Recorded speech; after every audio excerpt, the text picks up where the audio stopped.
Hey y'all, I talk about sexy stuff all the time. So you would think that I wouldn't get surprised by that much, but I get surprised all the time. And this week, what is surprising me is how many times I'm getting questions about pegging. Do you know what pegging is?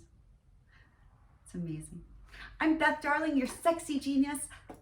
It is my pleasure. I'm a former divorce lawyer turned sexpert because I'd much rather teach people how to love and stay together than help them break up after the love dies. So, all right, so let's talk about pegging.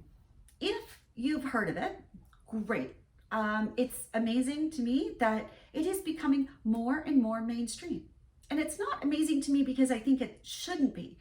I am amazed because I am impressed. I'm thrilled. I'm happy that so many men are finally allowing themselves to enjoy all of the pleasure that they can get from their body.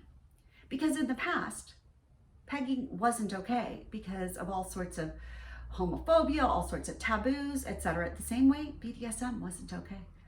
It wasn't okay for me as a strong, independent, smart, successful woman to admit that I don't want to be in charge when it comes to my sexy relationship. It wasn't okay, or I didn't think it was okay, and the rest of the world didn't seem to make it okay. For me to say I want to be spanked, for me to want pleasure in a certain way that didn't fit with the stereotypes that the world likes to think about. Well, pegging is the same way.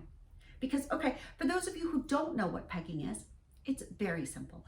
Pegging is the action by a woman to put a harness on, to use a fake a dildo, a fake cock, a fake penis, and then to penetrate a man anally. That act is called pegging. Specifically, it's between a woman wearing a fake dildo and a man anally. So you might be going, oh my God, that's crazy. Why would anybody want to do that, right? I get it. It's the same way I felt about like flogging. Why would anybody want to be flogged? That's crazy. The joy is, I say, that what turns you on is different than what turns me on.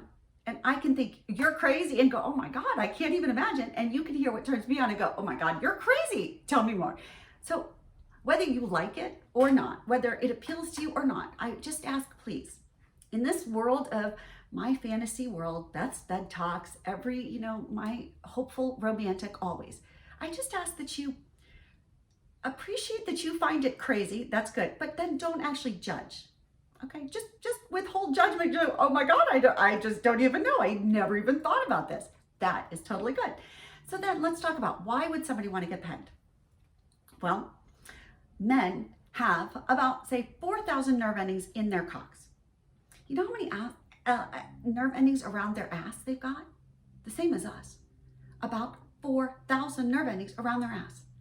That is a very, very sensitive and erogenous zone for men and women. But this is where our clits have 8,000 nerve endings. Yay, we win. I say my clit beats your cock any day in so many different ways, but that's just my silliness, right? Again, we all celebrate what we have.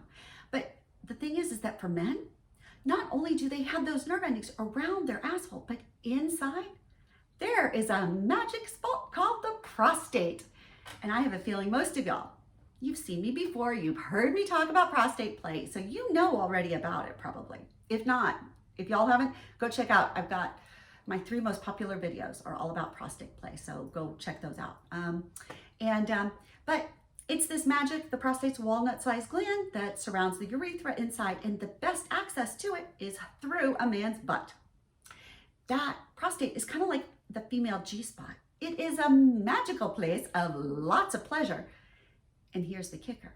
Not only is it pleasurable, it is healthy. It is literally the center point for men's health because 50% of men over the age of 40 start having prostate issues. It's the leading cause of health issues in men over the age of 40. But what helps keep that prostate happy and healthy is being stimulated. Getting some friction, getting some pleasure, getting some physical touch. Well, it's, barriered by walls, but still. And how does that happen best? Through the butt. So pegging is the action of taking silicone or whatever your dildo is made of and going in through the butt, and then lo and behold, it's probably going to start hitting that prostate. And like our clits need, vibrations really fast. Well, prostates don't need that kind of, they might like it, but they just can benefit even from just a steady rocking. So just this going in and out and just nudging the prostate within, okay? If this is pegging, this is going in, hitting the prostate, and the prostate then is getting blood and oxygen circulating more throughout the prostate, which then gives it the strength, because it gets fat and lazy like our eyes. See my reading glasses? I'm in my 50s, people. This is what happens. Prostates get fat and lazy. When the blood and oxygen circulates, it can contract harder, and it is responsible for squishing out a bunch of spooge fluid into the urethra and shooting it out during orgasm. So during orgasm, the prostate contracts and is pleasurable. Well, if it's getting some attention and that blood and oxygen circulating throughout it, it contracts harder, it gives more pleasure, and there you go. So pegging is really just another way of stimulating the prostate and getting that extra oomph. They're getting the nerve endings around the anus stimulated, they're getting some prostate pleasure stimulated, and then there's then you can start talking about all of the different dynamics of having a woman exert some physical, you can call it power, interaction, to be in charge, right? She's got the rhythm. Well, I have none, but others do. To give pleasure and to maybe to take control. But I will tell you, I want you to remember this. Just like some people think for a man to receive a blowjob, some people will say, oh, that's a dominant role. That's the power play. They're sitting back and they're just getting serviced, and therefore they're in power. Other people will flip it and say, no. For a man to receive a blowjob means they're not in control, because somebody's got their mouth around their cock and they can exert control, right? You could literally bite a cock off during a blowjob. So the same act, the blowjob, could be, the person receiving could be dominant or submissive. I want you to understand that it's exactly the same thing with pegging. Do not confuse and think that anybody who is receiving the act of pegging is in a submissive posture.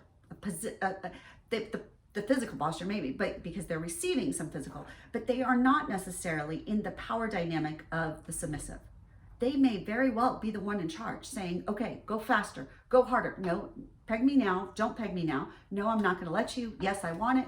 I don't, there's all sorts of ways. So the simple actions do not dictate whether our roles are submissive or dominant or anything other than that. They also do not, I'm surprised I have to say this, but I do have to, because there is somehow this idea that enjoying butt play, anal play, if you're a man, somehow that has become associated with, oh, then you must be gay. That's a sign you're gay. No, let's be very clear about this. I think it's very easy to disprove that sort of theory. So here's my thing. If a man likes to kiss, does that make him gay or straight? Okay. If a man wants his cock sucked, does that make him gay or straight? Because I know a lot of men on both sides, or anything in between, that want to have their cock sucked, that love to kiss. So let's face it. Then if you want your butt played with, it's not the fact that you want your butt played with, it's not that you want that prostate pleasure that makes you gay or straight. The deciding factor is probably, who do you want to play with your butt with you? That is probably the only way that you figure out what somebody's sexual preference is. Okay? I got two hands. Sometimes I hold things in this, sometimes I hold things in this. It doesn't make me one way or another. I want all of the pleasure from my body that I can get from it.